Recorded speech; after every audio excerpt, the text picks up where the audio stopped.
ថ្ងៃទី19ខែកក្កដាឆ្នាំ2008គណៈប្រតិភូរបស់កងរាជអាវុធហត្ថលើផ្ទៃប្រទេសដឹកនាំដោយឯកឧត្តមស្នេហ៍ឯកសៅសុខាពេលបញ្ជាការកងរាជអាវុធហត្ថលើផ្ទៃប្រទេស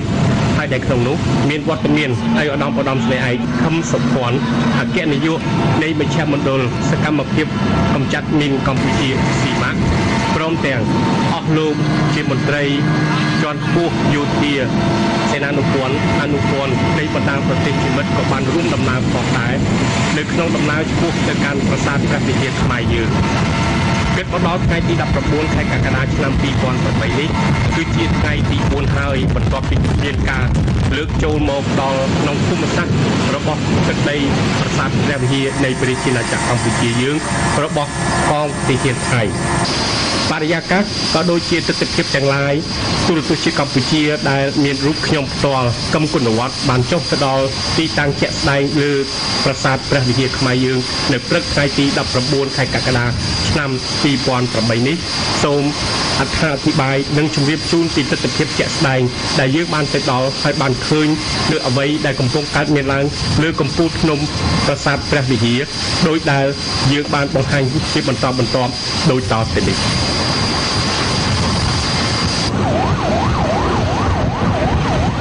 ឥឡូវនេះប្រតិភូរបស់យើងបានមកដល់ភូមិកមួយស្ថិតនៅក្នុងភូមិសាស្ត្ររបស់ស្រុកស្អែមនៃខេត្តព្រះវិហារហើយឥឡូវនេះទស្សនវិជ្ជាប្រជាពលរដ្ឋកំពុងតែឈរសម្លឹងមកក្បួនរថយន្តនៃប្រតិភូរបស់យើងហើយដែលម្នាក់មានទឹកមុខជាធម្មតាហើយជីវភាពរស់នៅឃើញអ៊ូអរទោះបីថាសកម្មភាពសម្បូរទៅដោយកងទ័ពលោកចុះឡើងក៏ប៉ុន្មានក៏ប៉ុន្តែទីនេះប្រជាពលរដ្ឋនៅប្រកបការលក់ដូរជាធម្មតាដែលជាការបញ្ជាក់ឲ្យឃើញថាប្រជាពលរដ្ឋរបស់យើងលោកមានជំនឿទៅលើកងយុទ្ធពលខេមរៈភូមិន្ទលោកមានជំនឿទៅលើការដឹកនាំរបស់សម្ដេចអគ្គមហាសេនាបតីតេជោហ៊ុនសែនដែលជានិច្ចការសម្ដេចបាននាំយកសុខសន្តិភាពនាំយកសេចក្តីសុខសេចក្តីចម្រើនជូនដល់ប្រជាពលរដ្ឋដូច្នេះចំពោះបញ្ហាដែលកើតមានឡើងនៅលើប្រាសាទព្រះវិហារខ្មែរនៃការចូលមកដល់របស់ប្រជាថៃនោះជឿជាក់ថានឹងមានដំណោះស្រាយដោយសន្តិវិធីហើយផ្ដល់ឲ្យជំនឿជឿជាក់នៅក្នុងសេចក្តីសុខការរស់នៅរវាងប្រជាពលរដ្ឋនៃប្រទេសទាំងពីរគឺថៃហើយនិងខ្មែរយើងជាពិសេសនោះគឺសម្រាប់ប្រជាពលរដ្ឋដែលរស់នៅតាមតំបន់ព្រំដែនដែលមានភូមិផងរបងជាមួយជាប់គ្នានោះឥឡូវនេះគណៈប្រតិភូយើងបានឆ្ពោះទៅឡើងកាន់ប្រាសាទព្រះវិហារហើយរយៈកម្ពស់ប្រមាណជា600ម៉ែត្រហើយផ្លូវឡើងអាចបានថាមានប្រវែងប្រមាណជា6គីឡូម៉ែត្រផងដែរហើយធម្មជាតិពេលនេះមានពណ៌ខៀវស្រងាត់ល្អណាស់ដោយសារនេះជារដូវវស្សាហើយតំបន់នេះគឺជាតំបន់ឧទ្យានជាតិផងដែលជាសម្រស់ដ៏ត្រកាលរបស់ប្រជាណាចក្រកម្ពុជាហើយចាត់ទុកថាជាវត្ថុស័ក្តិសិទ្ធិនិងជាបារមីរបស់បុព្វបុរសរបស់យើងដែលបានបន្សល់ទុកនៅកេរមរតកដ៏វិសេសវិសាលនោះគឺប្រាសាទព្រះវិហារខ្មែរយើង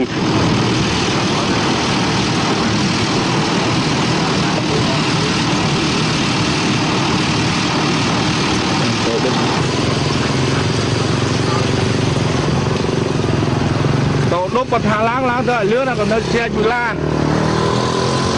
សូមជម្រាបថាឥឡូវនេះប្រតិភូយើងបានចូលមកដល់តំបន់ផ្លូវបេតុងហើយផ្លូវបេតុងនេះសូមជម្រាបថាគឺត្រូវបានសាងសង់នៅក្រោមចំណងសម្ព័ន្ធមេត្រីភាពរបស់សាលាក្រុងភ្នំពេញជាមួយខេត្តព្រះវិហារនៅក្នុងសម័យកាលរបស់ឯកឧត្តមជាសុខារាលោកជាអភិបាលក្រុងហើយឥឡូវនេះសូមជម្រាបថាយើងឃើញទស្សនវិជ្ជារបស់ប្រជាពលរដ្ឋយើងលោកឡើងចុះបាទធម្មតាដោយខ្លះមានដឹកជញ្ជូនដូចជាមីស្ងួតមានទឹកសុទ្ធមានទឹកក្រូចដែលសម្រាប់យកទៅប្រើប្រាស់ក៏ដូចជាសម្រាប់ផ្គត់ផ្គង់ដល់ប្រជាពលរដ្ឋក៏ដូចជាដល់កងយុទ្ធពលខេមរៈភូមិន្ទរបស់យើងដែលឈរជើងការពារអធិបតេយ្យភាពនៅលើប្រាសាទព្រះវិហាររបស់ខ្មែរយើងដូច្នេះទស្សនវិជ្ជានេះបង្ហាញឲ្យឃើញថាជាសុវត្ថិភាពនិងប្រក្រតីភាពនៅខាងភូមិសាស្ត្រដែលប្រជាពលរដ្ឋលោកធ្លាប់ចុះឡើងនៅក្នុងតំបន់ប្រាសាទព្រះវិហារក៏ប៉ុន្តែយ៉ាងណាក៏ដោយប្រជាពលរដ្ឋមួយចំនួនលោកនៅតែត្អូញត្អែហើយនឹងមានអារម្មណ៍នៅក្នុងចិត្តថាព្រួយបារម្ភអំពីអ្វីដែលនឹងកើតឡើងជាពិសេសគឺបញ្ហាការប្រើប្រាស់កម្លាំងប៉ុន្តែយ៉ាងណាក៏ដោយកងយុទ្ធពលខេមរៈភូមិន្ទរបស់យើងលោកបានអនុ